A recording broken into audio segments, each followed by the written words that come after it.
Hello guys, இன்றைக்கி February 23, 24 2 நாளைக்கான current affairs தான் பார்க்க போகிறோம். ஸோ ஃபஸ்ட்டு பார்க்க போகிறது பார்த்தீங்க அப்படின்னா, பிரதமரோட முதன்மை செயலராக ஒருத்தர் நியமனம் பண்ணியிருக்காங்க. ஆக்சுவலாக ஆல்ரெடி முதன்மை செயலர் அப்படிங்கிற பொசிஷனில் ஒருத்தர் இருக்கார். அவருக்கு கூட அடிஷ்னலாக இன்னொருத்தரை நியமனம் பண்ணியிருக்காங்க. ஸோ யார் அப்படின்னா சக்தி காந்த தாஸ். ஸோ இவர் பேரை கேட்டதும் தெரியுது இல்லையா, ஆர்பிஐயோட கவர்னராக இருந்தது. ஆர்பிஐயோட 25வது கவர்னராக இருந்தவர் யாருன்னா சக்தி காந்த தாஸ் அவர்கள் தான். 2018 இருந்து ஆர்பிஐயோட கவர்னராக இருந்திருப்பாங்க. ஸோ இவருக்கு ஆக்சுவலாக ஆர்பிஐ கவர்னரோட பதவிக்காலம் அப்படிங்கிறது 3 வருஷம் தான். டென்யூர் 3 இயர்ஸ் தான். 3 இயர்ஸ் கம்ப்ளீட் ஆனதும் இன்னும் ஒரு 3 இயர்ஸ் அப்படிங்கிறது எக்ஸ்டெண்ட் பண்ணி கொடுத்துருப்பாங்க. ஸோ டோட்டலாக 6 வருஷம் இவர் ஆர்பிஐயோட கவர்னராக இருந்திருப்பார். ஸோ இன்னொருத்தர் சொன்ன இல்லையா முதன்மை செயலராக ஆல்ரெடி இருக்காருன்னு, அவர் யாருன்னா PK மிஸ்ரா அவர்கள். ஸோ இவர் 2019 செப்டம்பரில் அந்த டைமில் இருந்து பிரதமரோட முதன்மை செயலராக செயல்பட்டுட்டு இருக்கார். ஸோ இந்த பிரதமரின் முதன்மை செயலர் அப்படிங்கிற பொசிஷனில் 2 பேரும் ஒரே தடவை நியமிக்கப்படுறது இதுதான் ஃபஸ்ட்டு டைம். ஸோ 2 பேருமே எந்த ஏரியாவை சேர்ந்தவங்க அப்படின்னு பார்த்தீங்கன்னா ஒடிசா மாநிலத்தை சேர்ந்தவங்க. அதே போல் சக்தி காந்த தாஸ் அவர்கள் இதுக்கு முன்னாடி நிறைய பொறுப்புகளில் இருந்திருக்காங்க. ஆர்பிஐ கவர்னராக 6 வருஷம் இருந்தாருன்னு சொன்னேன் இல்லையா. ஸோ ஆர்பிஐ கவர்னராக நீண்ட காலம் பதவியில் இருந்த 2வது ஆளுநர் யார் அப்படின்னா சக்தி காந்த தாஸ் அவர்கள் தான். அப்போ முதல் தடவையாக யார் அதிக நாட்கள் இருந்திருப்பாங்கன்னா 1950களில் 7.5 வருஷம் ஒருத்தர் கண்டினியூஸாக கவர்னராக இருந்திருப்பார். அவர் பெனகல் ராமாராவ் அப்படிங்கிறவர். ஓகேவா, யார்? பெனகல் ராமாராவ் அப்படிங்கிறவர் தான். ஸோ இது ரொம்ப ரொம்ப இம்பார்ட்டன்ட் டேட்டா. அண்ட் உங்களுக்கான கொஸ்டின் பார்த்தீங்க அப்படின்னா, ஆர்பிஐயோட 26வது ஆளுநர், அதாவது இப்போ ஆர்பிஐயோட கவர்னராக யார் இருக்காங்க அப்படிங்கிறத கமெண்டில் சொல்லுங்கள். ஸோ அவரை ரீசனாக தான் அப்பாயிண்ட் பண்ணியிருப்பாங்க.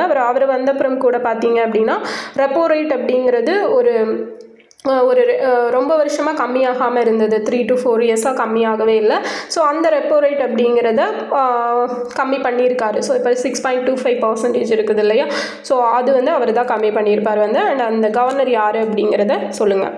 நெக்ஸ்ட்டு தரமான கல்வி வழங்குதல். ஸோ இதில் தமிழ்நாடு செகண்ட் பிளேஸில் இருக்கும் தரமான கல்வியை கொடுக்கறதுல. இது எங்கே நடந்த மீட்டிங்கில் அப்படின்னா கடலூரில் பெற்றோரை கொண்டாடுங்கள் அப்படிங்கிற ஒரு மீட்டிங் நடந்திருக்கும். ஸோ அந்த மீட்டிங்கில் தான் இதை நம்ம சிஎம் அவர்கள் சொல்லியிருக்காங்க.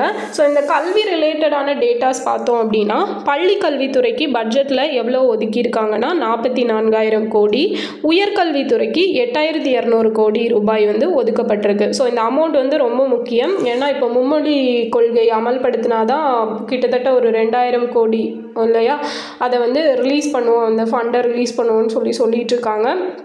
அது மட்டும் இல்லாமல் இப்போ நடக்கிற எக்ஸாம்ஸில் எல்லாமே இந்த ஃபண்டு ரிலேட்டடான கொஷின்ஸ் கேட்குறாங்க. ஃபண்டை பேஸ் பண்ணி தான் கொஷின் கேட்குறாங்க. அதனால் இதெல்லாம் தெரிஞ்சு வச்சுக்கோங்க. அதுக்கப்புறம் இல்லம் தேடி கல்வி திட்டம் அப்படிங்கிறது 2021 ஸ்டார்ட் பண்ணியிருப்பாங்க நம்ம தமிழ்நாட்டில்.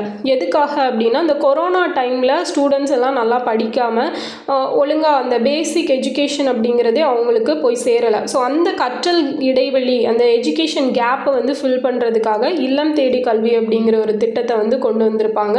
ஸோ இதன் மூலமாக என்ன பண்ணியிருப்பாங்க அப்படின்னா, அந்த ஒவ்வொரு ஏரியாவில் வாலண்டியர்ஸ் அப்படிங்கிறவங்கள இது அப்பாயிண்ட் பண்ணி ஈவினிங் டைமில் ஒரு டியூஷன் மாதிரி வச்சு நடத்துகிறது தான் இந்த இல்லம் தேடி கல்வி திட்டம். ஸோ இதன் மூலமாக 38 மாவட்டங்களை சேர்ந்த 30 லட்சம் மாணவர்கள் பயனடைஞ்சிருக்காங்க அப்படின்னு சொல்லியிருக்காங்க. அடுத்தது எண்ணும் எழுத்தும் திட்டம். ஸோ இது 2022 ஜூனில் ஸ்டார்ட் பண்ணப்பட்டிருக்கும். இதன் மூலமாக 16 லட்சம் ஸ்டூடெண்ட்ஸ் பயனடைஞ்சிருக்காங்க. ஸோ இந்த எண்ணும் எழுத்தும் திட்டம் அப்படிங்கிறது இதுவுமே வாசிக்க எழுத படிக்க ஸ்டூடெண்ட்ஸ்க்கு சொல்லிக் கொடுக்குற ஒரு திட்டம் தான். அதில் அவங்கள ஸ்ட்ராங் பண்ணுறது. ஓகேவா, 2025க்குள்ளே யாருக்குமே அந்த வாசிக்க தெரியலை அப்படிங்கிற ஒரு சிச்சுவேஷன் இருக்கக்கூடாது. ஓகே, ஸோ 8 வயசு வரைக்கும் இருக்கிற குழந்தைங்களுக்கு வாசிக்க தெரியலை அப்படிங்கிற ஒரு சிச்சுவேஷன் இருக்கக்கூடாது அப்படிங்கிற பேஸ் பண்ணி தான் இந்த எண்ணும் எழுத்தும் திட்டம் அப்படிங்கிறது கொண்டு வந்திருப்பாங்க. ஸோ இந்த ப்ரோக்ராமில் பார்த்தீங்க அப்படின்னா ஒரு 2 ஆப்ஸ் லான்ச் பண்ணியிருக்காங்க. என்னென்ன ஆப்னா, ஒன்று ஒருமை கண் செயலி.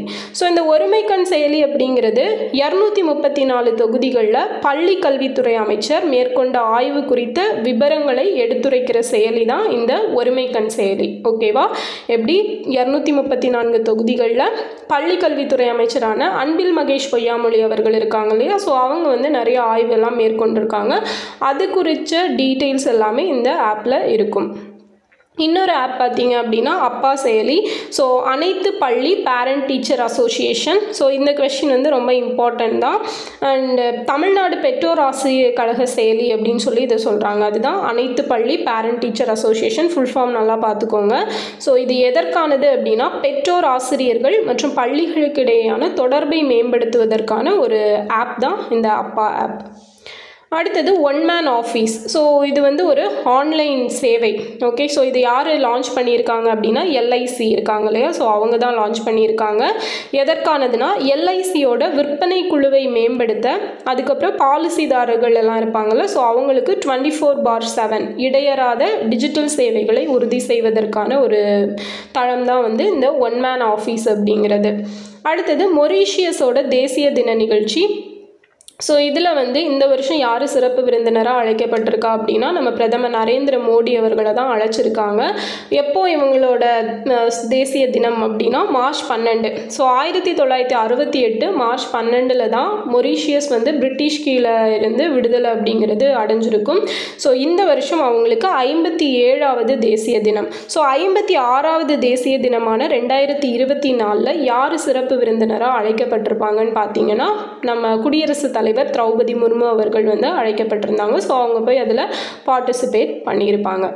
அடுத்தது இந்தியா ஜப்பான் இடையேயான கூட்டு இராணுவ பயிற்சி. ஸோ இதோட பெயர் என்னன்னு பார்த்தீங்கன்னா தர்ம கார்டியன். ஓகே, என்ன பேர்? தர்ம கார்டியன்.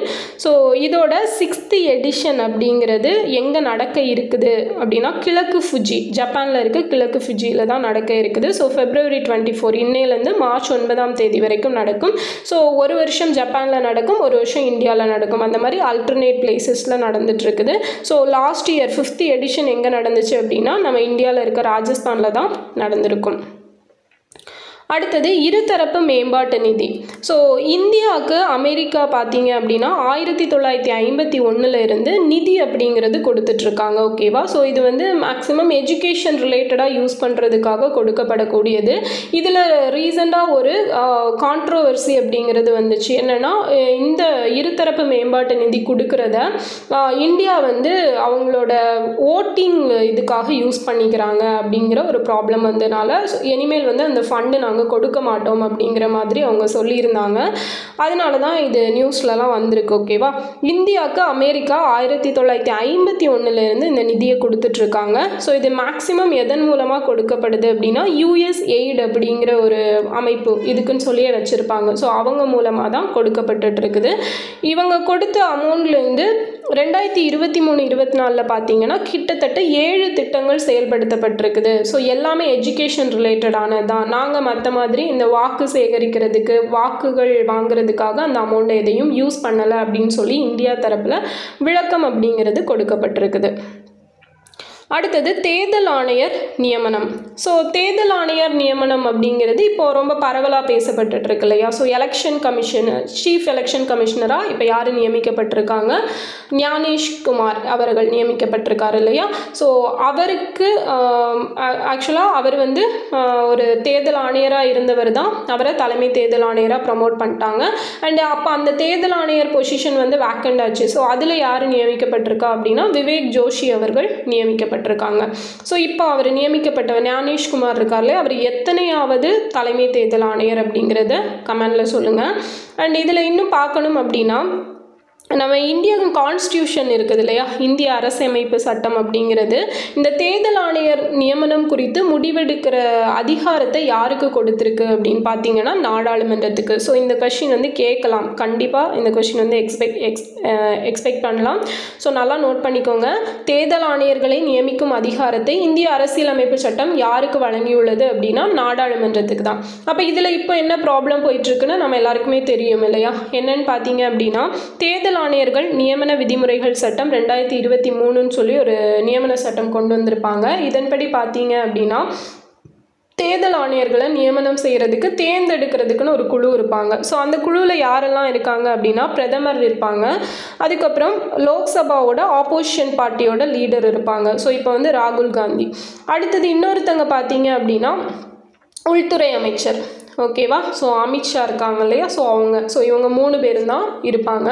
அண்ட் பட் இதுக்கு எகெயின்ஸ்டாக ஒரு இது வந்து ஃபைல் பண்ணியிருந்தாங்க கேஸ். ஸோ எதற்காக அப்படின்னா, இதுக்கு முன்னாடி யாரெல்லாம் இருந்தாங்கன்னா, பிரதமர், லோக்சபாவோட ஆப்போசிஷன் பார்ட்டி லீடர், அண்ட் இன்னொருத்தங்க பார்த்தீங்க அப்படின்னா சுப்ரீம் கோர்ட்டோட சீஃப் ஜஸ்டிஸ் வந்து இருந்தாங்க. ஸோ அவங்கள நீக்கிட்டு இப்போ வந்து ஹோம் மினிஸ்டர் அப்படிங்கிறவங்கள இதில் ஆட் பண்ணியிருக்காங்க. ஸோ இது வந்து செல்லுபடி ஆகாது அப்படிங்கிற மாதிரி ஒரு கேஸ் வந்து போட்டிருப்பாங்க. ஸோ அந்த கேஸ் வந்து நடைமுறை ஆக்சுவலாக கேஸ் வந்து ஹியரிங்கில் தான் இருக்குது. பட் அதுக்கு முன்னாடியே இவங்க வந்து தேர்தல் ஆணையரை வந்து நியமிச்சிட்டாங்க. ஓகே. ஸோ அந்த தேர்தல் குழு அப்படிங்கிறது ரொம்ப முக்கியம், நல்லா பார்த்துக்கணும். அடுத்தது முதல்வர் மருந்தகம். ஸோ மிக குறைந்த விலையில் மருந்துகளை விற்பனை செய்ய இந்த முதல்வர் மருந்தகம் அப்படிங்கிறத ஸ்டார்ட் பண்ண போகிறாங்க. இன்றைக்கி தான் February 24, 2025 தான். ஸோ தமிழ்நாட்டில் இருக்கிற 38 மாவட்டங்கள்லையும் இந்த முதல்வர் மருந்தகம் அப்படிங்கிறது தொடங்க போகிறாங்க. மொத்தமாக ஒரு 1000 மருந்தகங்கள் தொடங்க இருக்காங்க. ஸோ இது யார் மூலமாக தொடங்குறாங்க அப்படின்னா, இந்த தொழில் முனைவோர்கள் இருப்பாங்கள்ல, அவங்க மூலம் ஒரு 500, இன்னொன்று கூட்டுறவுத்துறை மூலம் 500. ஸோ இது ரிலேட்டடாக டேட்டாஸ் நம்ம பார்த்துருப்போம். இதுக்கு வந்து இந்த தொழில் முனைவோர்கள் இதை தொடங்க இருக்காங்க அப்படின்னா அவங்களுக்கு மானியமாக 3 லட்சம் ரூபாய் அப்படிங்கிறது வழங்கப்படும் அப்படிங்கிறத பார்த்துருப்போம் இல்லையா. அண்ட் இதில் வந்து இது ஸ்டார்ட் பண்ணுறது மூலமாக ஆல்ரெடி இருக்கிற அம்மா மருந்தகத்துக்கு எந்த ப்ராப்ளமும் வராது அப்படிங்கிறத சொல்லியிருக்காங்க. ஸோ இந்த முதல்வர் மருந்தகம் ஸ்டார்ட் பண்ணுறது மூலமாக 50லேருந்து 75% வரைக்கும் ஒரு நார்மல் ஃபேமிலி வந்து சேவ் பண்ண முடியும் அப்படின்னு சொல்லியிருக்காங்க. என்னென்னா, இப்போ ஒரு சுகர் மாத்திரை அப்படிங்கிறது அவங்க ஒரு 50 ரூபாய்க்கு வாங்குறாங்கன்னா, இவங்க அந்த சுகர் மாத்திரை எல்லாமே, அந்த சுகர் மாத்திரை அப்படின்னா ஒரு குறிப்பிட்ட கெமிக்கல் பேசிஸில் தான் இருக்கும். ஸோ அதை வந்து இவங்க வந்து ஒரு 30 மாத்திரையை வந்து 11 ரூபாய்க்கு கொடுக்குறாங்க. ஒரு அட்டையில் 30 மாத்திரை இருக்கும். ஸோ அது வந்து 11 ரூபாய்க்கு கொடுக்குறாங்க. இப்படி எல்லாமே விலை கம்மியாக கொடுக்குறனால இப்போ ஆல்ரெடி அவங்க ஒரு மாதத்துக்கான மருந்து 5000 ரூபாய்க்கு வாங்குறாங்க அப்படின்னா அதை வந்து 1000 ரூபாய்க்குள்ளே கொண்டு வர முடியும் அப்படின்னு சொல்லியிருக்கிறாங்க. அடுத்தது காசநோய் இல்லாத இந்தியாவிற்கான 100 நாள் திட்டம். ஸோ இந்த திட்டம் வந்து எப்போ ஸ்டார்ட் பண்ணியிருப்பாங்கன்னா 2024 டிசம்பர் 7 ஸ்டார்ட் பண்ணியிருப்பாங்க. யாருன்னா, மத்திய சுகாதார மற்றும் குடும்ப நலத்துறை அமைச்சரான JP நட்டா அவர்கள் தான் இதை வந்து தொடங்கி வச்சுருப்பார். ஸோ அதனால தான் இந்த டிசம்பர் 7 வந்து என்னென்னா நேஷ்னல் டிபி அவேர்னஸ் டே அப்படின்னு சொல்லி அனௌன்ஸ் பண்ணியிருப்பாங்க. ஓகேவா. ஸோ நாட்டில் காசநோய் தென்படும் 347 மாவட்டங்களில் காசநோயாளிகளை கண்டறிந்து அவங்களுக்கு சிகிச்சை கொடுத்து அதன் மூலமாக காசநோய் இல்லாமல் ஆக்க பண்ணுறது தான் வந்து இந்த ஒரு இனிஷியேட்டிவோட குறிக்கோள். Okay. So TB awareness day வந்து நேஷ்னல் லெவலில் டிசம்பர் 7. ஓகேவா. ஸோ உலக காசநோய் விழிப்புணர்வு தினம் எப்போ அப்படிங்கிறது தெரிஞ்சால் கமெண்ட்டை சொல்லுங்கள். நெக்ஸ்ட் பார்த்தீங்க அப்படின்னா தேசிய அறிவியல் தினம் அண்ட் சர்வதேச மகளிர் தினம். ஸோ இந்த 2 தினங்களை பற்றி பிரதமர் நரேந்திர மோடி அவர்கள் அந்த மன் கி பாத் உரையில் சொல்லியிருக்காங்க. ஸோ நமக்கு தெரியும், மன் கி பாத் உரை வந்து ஒவ்வொரு மாதமும் கடைசி ஞாயிற்றுக்கிழமை வந்து பிரதமர் வந்து மக்களோட உரையாடுறது இல்லையா வானொலியில், அதுதான். ஸோ அதில் தான் இந்த தேசிய அறிவியல் தினம் February 28 செலிப்ரேட் பண்ண இருக்கும். அண்ட் இன்டர்நேஷ்னல் விமன் டே, சர்வதேச மகளிர் தினம் அப்படிங்கிறது March 8 செலிப்ரேட் பண்ண இருக்கும் அப்படிங்கிற இன்ஃபர்மேஷனையும் சொல்லியிருக்காங்க. ஸோ அது மட்டும் இல்லாமல் அதில் இம்பார்ட்டண்ட்டாக அவர் ஷேர் பண்ணது வந்து நம்ம 100வது செயற்கைக்கோள் அப்படிங்கிறத, 100வது ராக்கெட் அப்படிங்கிறத விண்ணில் செலுத்தி இருக்கோம், அந்த டேட்டா சொல்லியிருக்காரு. ஸோ லாஸ்ட் ஒரு 10 இயர்ஸில் நிறைய ஏவுகணைகள் அப்படிங்கிறது விண்ணில் செலுத்தப்பட்டிருக்கு அப்படின்னு சொல்லி நிறைய டேட்டாஸ் வந்து சொல்லியிருக்காரு. ஓகேவா. அடுத்தது கத்தார் ஓப்பன் ஆடவர் டென்னிஸ் போட்டி. ஸோ ஆண்ட்ரே ரூபலேவ், ஸோ இவர் தான் வந்து வின் பண்ணியிருக்காரு, ரஷ்யாவை சேர்ந்தவர். ஓகேவா. மகளிருக்கான துபாய் டென்னிஸ் சாம்பியன்ஷிப்பில் மிரா ஆண்ட்ரிவா, ஸோ இவங்களும் ரஷ்யாவை சேர்ந்தவங்க தான், இவங்க தான் சாம்பியன்ஷிப் வின் பண்ணியிருக்காங்க. அடுத்தது சீஹன் பால்க் நினைவு தினம். ஸோ சீஹன் பால்க் அப்படிங்கிறது சொன்னதும் நமக்கு எந்த பிளேஸ் தான் ஞாபகம் வரும் அப்படின்னா தரங்கம்பாடி இல்லையா. ஸோ அச்சு பதிப்பு அப்படிங்கிறத ஃபஸ்ட் டைம் கொண்டு வந்தவர் அவர் தான். அண்ட் இவரோட 306வது நினைவு தினம் அப்படிங்கிறது இந்த வருஷம். ஸோ இவர் டென்மார்க்கை சேர்ந்தவர். டென்மார்க்கில் இருந்து இவர் தரங்கம்பாடிக்கு எப்போ வந்திருப்பாருன்னா 1706 ஜூலை 9 வந்து வந்திருப்பார். ஓகே. ஸோ இந்த டேட்டா இம்பார்ட்டண்ட்டான ஒன்று. அண்ட் 1715 ஜெர்மனிலேருந்து அச்சு இயந்திரத்தை கொண்டு வந்து தரங்கம்படிக்கு பக்கத்தில் இருக்கிற பொறையார் அப்படிங்கிற பிளேஸில் வந்து அச்சகம் அமைச்சிருப்பார். ஸோ இந்த அச்சகத்தில் தான் இந்தியாவோட முதலாக தமிழ் மொழியில் பைபிள். ஸோ பைபிளில் புதிய ஏற்பாடு பழைய ஏற்பாடுன்னு சொல்லி 2 இருக்கும். அதில் புதிய ஏற்பாடு அந்த பகுதியை வந்து ஃபஸ்ட்டாக காகிதத்தில் அச்சடித்து நூலாக வெளியிட்டவர் யாருன்னா சீகன் பால்க் அவர்கள் தான். ஸோ அது போக நம்ம தமிழ் இலக்கிய நூல்களும் நிறைய வந்து அவர் அச்சிட்டு வெளியிட்டிருந்தார், புறநானூறு அந்த மாதிரி இதெல்லாம். அடுத்தது ஆசியாவிலேயே முதல் தேவாலயமான புதிய எருசலேம் ஆலயத்தை தரங்கம்பாடியில் 1718 அமைத்திருப்பார். ஓகே, அப்போ இதுவும் இம்பார்ட்டன்ட் டேட்டா. ஸோ இவர் எப்போ இறந்தார் அப்படின்னா 1719 February 23 இறந்திருப்பார். அடுத்தது தமிழ்நாடு மாநில பெண் குழந்தைகள் பாதுகாப்பு தினம். ஸோ இது February 24, 2020 இதை வந்து செலிப்ரேட் பண்ணிகிட்ருக்கோம். ஓகே, ஸோ தேசிய பெண் குழந்தைகள் தினம் எப்போ அப்படிங்கிறத கமெண்டில் சொல்லுங்கள். அண்ட் இந்த February 24 வந்து நம்ம மறைந்த முன்னாள் முதல்வர் செல்வி ஜெயலலிதா அவர்களோட பிறந்த தினம் தான் இந்த February 24 அப்படிங்கிறது.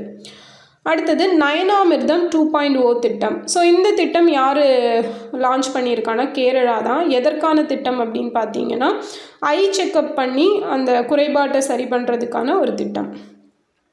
வாரத்திற்கு 70 மணி நேரத்திற்கு மேல் வேலை செய்யும் தொழிலாளர்கள். ஸோ எந்த ஸ்டேட்டில் இருக்காங்க அப்படின்னு பார்த்தீங்கன்னா ஃபஸ்ட்டு குஜராத், அடுத்தது பஞ்சாப், அதுக்கப்புறம் மகாராஷ்டிரா. ஓகே, நெக்ஸ்ட்டு இந்தியாவோட முதல் வனவிலங்கு உயிர் வங்கி அப்படிங்கிறது எங்கே தொடங்கப்பட்டிருக்கு? டார்ஜிலிங். ஸோ டார்ஜிலிங் அப்படிங்கிறது மேற்கு வங்காளத்தில் இருக்கக்கூடியது தான். இந்த வனவிலங்கு உயிர் வங்கியோட பெயர் என்ன அப்படின்னு பார்த்தீங்கன்னா Padmaja Naidu Himalayan zoological park. Okay, so எப்படி கொஸ்டின் கேட்டாலும் தெரியணும். பத்மஜா நாயுடு ஹிமாலயன் ஜுவாலஜிக் பார்க் எங்கே இருக்குது அப்படின்னா வெஸ்ட் பெங்காலில் டார்ஜிலிங்கில் இருக்குது. அடுத்தது சர்வதேச கலை கண்காட்சி. ஸோ இது யார் நடத்துகிறாங்கன்னா ஹைதராபாத் தான் நடத்துகிறாங்க. பத்தூயிசம் அப்படிங்கிற ஒரு மதத்தை அதிகாரப்பூர்வமாக அனௌன்ஸ் பண்ண ஸ்டேட் எதுனா அசாம். இந்த பத்தூயிசம் அப்படிங்கிறது எந்த மக்களுக்கானதுன்னா போடோ மொழி பேசும் மக்கள் இருக்கிறாங்கள, போடோ ட்ரைப்ஸ். ஸோ அந்த மக்களுக்கான ஒரு மதம் தான் வந்து இந்த பத்தூயிசம் அப்படிங்கிறது. ஸோ அசாம் ரிலேட்டடாக இன்னொரு டேட்டா பார்த்தோம் அப்படின்னா ஐ அலி லிஹாங் அப்படிங்கிற ஒரு ஃபெஸ்டிவல். ஓகே, ஸோ இது எங்கே செலிப்ரேட் பண்ணுவாங்க அப்படின்னா அசாமில் தான். யார் எந்த ட்ரைப் செலிப்ரேட் பண்ணுற ஃபெஸ்டிவல் அப்படின்னு பார்த்தீங்கன்னா மிஸ்ஸிங் ட்ரைப் அப்படின்னு ஒரு ட்ரைப். அந்த ட்ரைபோட பேரே மிஸ்ஸிங் ட்ரைப் தான், காணாமல் போன பழங்குடியினர் அப்படின்னு சொல்லுவாங்க. ஸோ அவங்க செலிப்ரேட் பண்ணுற ஃபெஸ்டிவல் தான் இந்த ஏய் அலி லிஹாங் அப்படிங்கிறது. அடுத்தது BOBIO, bay of Bengal intergovernmental organisation. So இது எப்போ ஸ்டார்ட் பண்ணியிருப்பாங்கன்னா 2003. இதோட மெம்பராக யார் யார் இருக்காங்கன்னா India, Bangladesh, Maldives and Sri Lanka. ஓகேவா, ஸோ இதுக்கு இப்போது யார் தலைமை தாங்கியிருக்காங்க அப்படின்னு பார்த்தீங்கன்னா நம்ம இந்தியா தான் தலைமை தாங்கியிருக்காங்க. அடுத்தது டெக்னாலஜி அடாப்ஷன் ஃபண்ட், தொழில்நுட்ப தத்தெடுப்பு நிதி அப்படிங்கிறது யார் தொடங்கியிருக்காங்கன்னு பார்த்தீங்கன்னா இன்ஸ்பேஸ். ஸோ இந்த இன்ஸ்பேஸ் அப்படிங்கிறது ஜூன் 2020 தொடங்கப்பட்டிருக்கும். இதோட ஹெட் குவார்ட்டர்ஸ் போபால், அகமதாபாத். குஜராத்தில் ஒரு போபால் இருக்குது, மத்திய பிரதேஷ் இருக்க போபால் அது வேறு, இது குஜராத்தில் இருக்கிற போபால். அங்கே தான் இந்த இன்ஸ்பேஸோட ஹெட் குவார்ட்டர்ஸ் இருக்குது. ஸோ இன்ஸ்பேஸ் எப்போ ஸ்டார்ட் பண்ணியிருப்பாங்க? ஆக்சுவலாக சொன்ன மாதிரி 2020. இதோட ஃபுல் ஃபார்ம் பார்த்தீங்கன்னா இந்தியன் நேஷ்னல் ஸ்பேஸ் ப்ரொமோஷன் அப்படிங்கிறது தான் இன்ஸ்பேஸ். அடுத்தது உலக அமைதி மற்றும் புரிதல் தினம், வேர்ல்டு பீஸ் அண்ட் அண்டர்ஸ்டாண்டிங் டே எப்போனா February 23. அடுத்தது சென்ட்ரல் எக்ஸைஸ் டே. ஸோ எக்ஸைஸ் டியூட்டி டே அப்படிங்கிறது. மத்திய கலால் தினம், இது எப்போ அப்படின்னா February 24. So central exercise and salt act அப்படிங்கிறது 1944 February 24 தான் வந்து கொண்டு வந்திருப்பாங்க, central exercise and salt act. So அந்த டேவை தான் நம்ம மத்திய கலால் தினம் அப்படின்னு சொல்லி செலிப்ரேட் பண்ணிகிட்ருக்கோம். ஸோ இதான் பார்த்தீங்க அப்படின்னா 2 டேஸ்க்கான கரண்ட் அஃபேர்ஸ். ஸோ ஒரு ரீகேப் மட்டும் பார்த்துடலாமா? பிரதமரின் 2வது முதன்மை செயலராக நியமிக்கப்பட்டிருக்கிறவர் சக்தி காந்ததாஸ். அடுத்தது தரமான கல்வி வழங்குதலில் தமிழ்நாட்டோட பிளேஸ் எத்தனை அப்படின்னா 2nd பிளேஸு. அப்புறம் இந்த ஒருமை கண் செயலி அண்ட் அப்பா செயலி ரெண்டுமே ரொம்ப முக்கியம், நல்லா பார்த்துக்கோங்க. ஒன் மேன் ஆஃபீஸ் அப்படிங்கிற ஆன்லைன் சேவையை தொடங்கி இருக்கிறது LIC. மொரீஷியஸோட தேசிய தினம் எப்போ அப்படின்னா March 12. இந்த வருஷம் நம்ம பிரதமர் நரேந்திர மோடி அவர்கள் தான் சீஃப் கெஸ்ட். இந்தியா ஜப்பான் இடையான கூட்டு இராணுவ பயிற்சியோட பேர் தர்ம கார்டியன். இருதரப்பு மேம்பாட்டு நிதி அப்படிங்கிறது அமெரிக்கா இந்தியாவுக்கு கொடுக்கக்கூடிய ஒரு ஃபண்டு. தேர்தல் ஆணையர் நியமனம், ஸோ அந்த டேட்டாஸ் எல்லாம் பார்த்தோம். அதில் வந்து இந்த தேர்தல் ஆணையரை நியமனம் பண்ணுற தீர்மானத்தை எடுக்கும் அதிகாரத்தை இந்தியன் கான்ஸ்டியூஷன் யாருக்கு கொடுத்துருக்கு அப்படின்னா நாடாளுமன்றத்துக்கு. முதல்வர் மருந்தகம் ஸோ இன்றைக்கி ஸ்டார்ட் பண்ண இருக்காங்க தமிழ்நாட்டில் February 24. காசநோய் இல்லாத இந்தியாவிற்கான 100 நாள் திட்டம் December 7, 2024 JP நட்டா அவர்களால் தொடங்கி வைக்கப்பட்டுச்சு. தேசிய அறிவியல் தினம் February 28, சர்வதேச மகளிர் தினம் March 8. கத்தார் ஓப்பன் ஆடவர் டென்னிஸ் போட்டி ஸோ இதில் யார் சாம்பியன்ஷிப் வின் பண்ணியிருக்கான்னா ஆண்ட்ரே ரூபலேவ். அதே மாதிரி மகளிருக்கான டென்னிஸ் சாம்பியன்ஷிப்பில் யார் வின் பண்ணதுன்னா மிரா ஆண்ட்ரிவா. சீகன் பால்கோட நினைவு தினம் எப்போ February 23. இந்த வருஷம் 306வது நினைவு தினம். தமிழ்நாடு மாநில பெண் குழந்தை பாதுகாப்பு தினம் February 24. நயனாமிர்தம் 2.0 கேரளாவில் ஸ்டார்ட் பண்ணியிருக்காங்க. வாரத்திற்கு 70 மணி நேரத்திற்கு மேல் வேலை செய்யும் தொழிலாளர்கள் காணப்படும் மாநிலம் குஜராத். இந்தியாவோட முதல் வனவிலங்கு உயிர் வங்கி டார்ஜிலிங்கில் இருக்குது. அதோட name Padmaja Naidu Himalayan zoological park. சர்வதேச கலை கண்காட்சியை நடத்துகிற பிளேஸ் எதுனா ஹைதராபாத். பத்துயிசம் அதிகாரப்பூர்வமாக மதமாக அறிவித்த மாநிலம் எதுனா அசாம். BOBIO ஸோ இது எப்போ ஸ்டார்ட் பண்ணியிருப்பாங்க 2003. இதுக்கு இந்த வருஷம் யார் தலைமை தாங்குறாங்கன்னா நம்ம இந்தியா. டெக்னாலஜி அடாப்ஷன் ஃபண்ட் அப்படிங்கிறது இன்ஸ்பேஸ் லான்ச் பண்ணியிருக்காங்க. ஸோ இன்ஸ்பேஸ் அப்படிங்கிறது 2020 ஸ்டார்ட் பண்ணப்பட்ட ஒரு அமைப்பு தான். இந்தியன் நேஷ்னல் ஸ்பேஸ் ப்ரொமோஷன் அப்படிங்கிறது தான் அதோட ஃபுல் ஃபார்ம். உலக அமைதி மற்றும் புரிதல் தினம் February 23. மத்திய கலால் தினம் February 24. ஸோ இந்த வீடியோ உங்களுக்கு யூஸ்ஃபுல்லாக இருந்திருக்கும்னு நினைக்கிறேன். கேட்ட கொஷின்ஸ்க்கெல்லாம் மறக்காமல் ஆன்சர் பண்ணிடுங்க. நெக்ஸ்ட் வீடியோவில் பார்க்கலாம். தேங்க்யூ.